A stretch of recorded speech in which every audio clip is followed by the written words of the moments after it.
For this video, I'm using the LK Chen Shuang Dao. It's based off of the New Way Dao design in an antique pair from the Qing dynasty. You can find out more information at lkchensword.com. Check it out in the link in the description down below. Hey, what's up? It's Sifu Kuttel, and in this video, we're going to be working with the Seung Dao or Double Broadswords, and we are going to be doing one of the most important techniques. This is something that's very signature to Chinese martial arts, especially when you're working with the Dao or the saber, or in this case, Seung Dao or double sabers.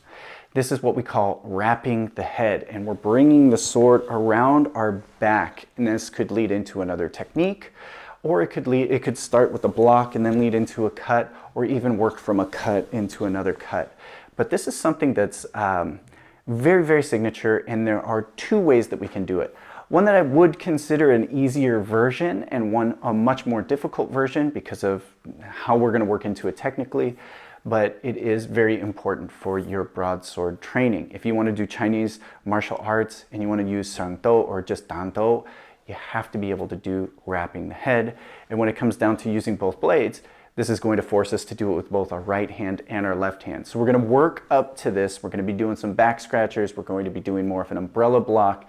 And then we're going to be working around the head and into some slicing techniques. And I'm going to show you through some more application based so you can get a good base before we really put emphasis on wrapping the head and then doing a different technique that doesn't just flow exactly into it like you'll see in this video.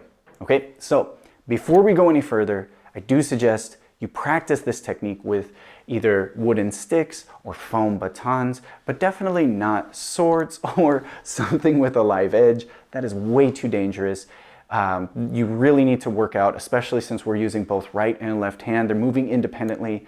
You have to limit the amount of consequences if you're going to end up bumping yourself. Start light, work up into it, and then when you feel you're much more confident, you can start doing it with swords for forms and whatnot. So let's go get your stuff and go get to work. Wrapping the head is a very, very important technique when it comes to single broadsword or double broadsword. And this is something we can see in two different ways. So what I want to do is isolate those two ways as well as give you a good way to practice. The first thing is just a preliminary exercise that I require all of my students to do whenever they learn sword. So they have to learn how to do this before they even start learning the basic techniques. And when it comes to double sword, you're going to have to learn how to do this with both hands. And this is an exercise called back scratchers. Now it's pretty simple. We keep the spine of the sword touching our back, and we're going to pass our hand from side to side. So we make sure that the spine of the sword is touching your shoulder. You don't want the blade edge touching, and that's the only part of the sword that's going to touch your back as you shift and you move it across. So we bring it from one shoulder down, up to the other shoulder, down, up to the other shoulder, and down, up to the other shoulder, and down. Just up and across like that. Now, as you do this, it's very easy to duck or want to duck under the blade. You may feel, even if you hit yourself with the guard of the blade, that this may be difficult.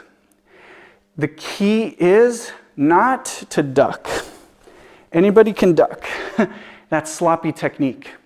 If I'm using this as a block and I've connected with my opponent's blade, or I've used this as a deflection, I don't need to duck again and point my head towards them and lose eye contact with my opponent.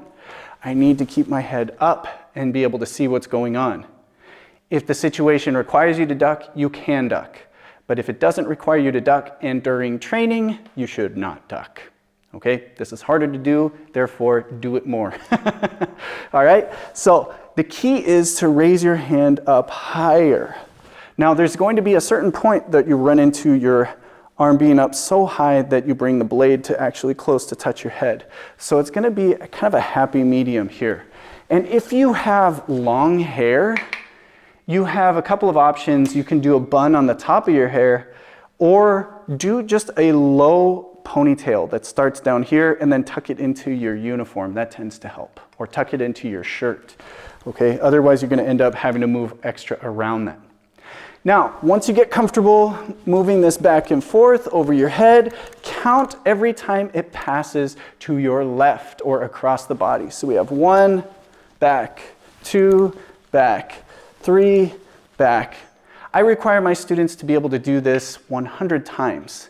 And then once you get that, it's time to do it with your other hand. So we have to go up and around, up and around.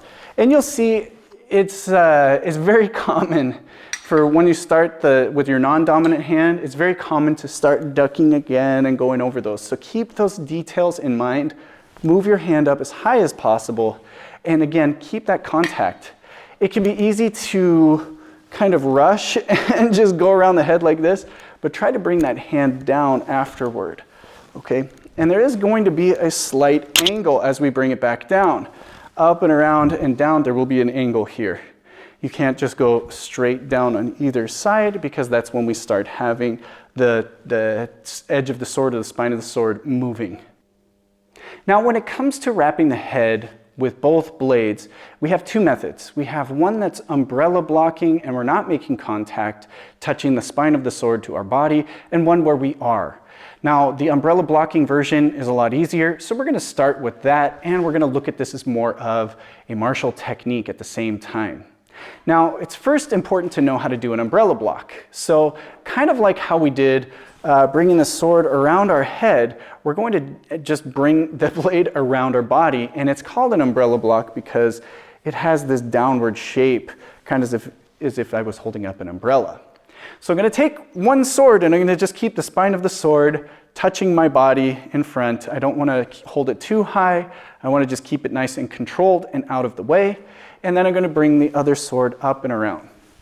Now, you can think of this one as an opponent is attacking straight in, and we're going to use the flat of the sword to connect, deflect, and then we can counter. Okay, so again, I hit with the flat of the sword to deflect and counter from there. So again, block, I could cut, block, or just continuously block. But if you're going to cut, you'll pretty much end that motion. Now it's important to practice with both hands, so we'll block, again block, and again block, and you can cut, again block, and cut. But we also need to be able to do this in both directions because once we start wrapping the head, the other hand is going to have to follow. And this is typically the end part that will wrap the head. We don't really touch the back, and then now we can follow with the cut. Okay? So the best way to do this is to start, again, blade controlled. We'll just rest the spine of the blade against our body, and we'll take the other hand, and what we're going to do, instead of coming around the natural way, bringing it across, we're going to go back. So if it's in my left hand, I go to my left, around my head, and then cut. Again, around my head, cut, around my head, cut, around my head, cut. I cut from my right shoulder to my left. Now, other way around, I can start at the shoulder, cut, block, cut, come around, cut, cut, make it a continuous cut. Now when it comes to turning it into more of a wrapping the head motion when we use both blades, we can look at an application of, again, forward thrust. This could be even blade edge coming in, and we use our blade to block and deflect. From this deflection, we have 3 cuts. So it is good to get used to keeping that blade right here. I block first, cut to follow, cut around the head, cut. So we have 3 cuts. Block, cut, cut, cut. Okay? Again, block, cut, cut, cut. Again, block, cut, cut, cut. Now the final way we can use wrapping the head is for 4 consecutive cuts. I'm not going to use an umbrella block to start this, and I'm going to make sure that when I cut, I wrap the head with the spine of the sword touching my body. Okay, this one is much more advanced. So take your time, and you got to be able to do this on both sides. So the nice thing about this is if I start with my right hand, it's going to go right, left, which is cutting. Okay, and again, it'll kind of follow that same thing as we did with that first one when we were blocking here, but instead of blocking, I'm going to cut and then rest it on my arm. Now, as I wrap the head, this is where I'm going to cut for my second cut. And then I'm going to wrap the head, cut, and then rest it on the body and cut. Okay? So if you look at this in where positioning the blade, I'm cutting over my blade, left cuts out in the open, and then now I cut under where my blade is going to follow. Okay? So again, here we have right, wrap the head at the same time, left comes out. Now as that comes back and it starts wrapping the head, my right cuts, and then I'm going to follow with the left. Okay? So again, 1, 2, 3, 4. And I can do the same thing to the other side. 1, 2, 3, 4. 1, 2, 3, 4. 1, 2, 3, 4. 1, 2, 3, 4. 1, 2, 3, 4. 1, 2, 3, 4. 1, 2, 3, 4. 1, 2, 3, 4. 1, 2, 3, 4. Okay, so there you have it. As you can see, this gets pretty complicated. So I do suggest you take your time working on your back scratchers on both hands. Like I said, this is something I train my students on from the very first moment they touch a dantou. They have to learn how to do these back scratchers. This is part of their warm-up routine, and they have to do 50 on each side. You can do 100, but make sure you stretch out. So that's important, and then also being able to wrap the head. Now, both versions are very important to know.